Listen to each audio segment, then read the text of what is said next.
خپل د واتساپ اکاونټ نمبر به څنګه چینج کوو، یعنې ډېر کسان داسې یو بار ملک کې وي هغه د خپل پاکستاني نمبر باندې چې کوم واتساپ راښکلی وي هغه چینج کول غواړي، نو دا ویډیو لازمي وګورئ.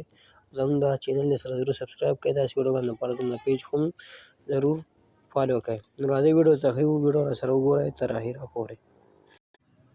ملګري ټولې نه مخکې خپل واتساپ اوپن کړئ، خپل واتساپ په کولاو کې چې واتساپ دې کله کولاو کو د هغې نه بعد تا ته خپل واتساپ کې 3 ډاټ درته ښکاري، 3 نښې چې کومې دي په دې باندې به کلیک کړئ.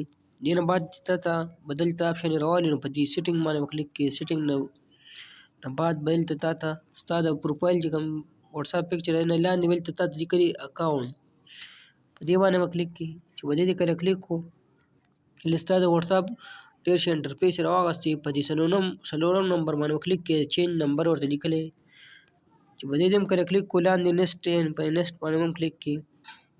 بیا دلته تا له دوه اپشن درکړي، فون نمبر ورته لیکلی بره ستا نه اوړ نمبر غواړي، کوم زوړ نمبر چې ستا پاکستاني نمبر دی پکې تا واتساپ راښکلی هغه نمبر غواړي هغه به پکې ورکړې. دویم چې ته په هر ملک کې د هغې ملک نمبر چې کم کنورټ کړی دویم نمبر به هغه نمبر په دې کې ورکړې. فرست نمبر کې زوړ نمبر ورکړې پاکستاني، په دویم نمبر کې بیا نوی نمبر ورکړې. بیا لاندې درته نیسټ ښکاري په دې باندې به کلیک کړي. ستا نمبر چې کوم دی چینج شو، یعنې ستا پاکستاني نمبر ته چینج شو. بیا به ستا واتساپ په هغه نمبر باندې وي. دغه شانتې به خپل واتساپ ته نمبر داسې چینج کړئ.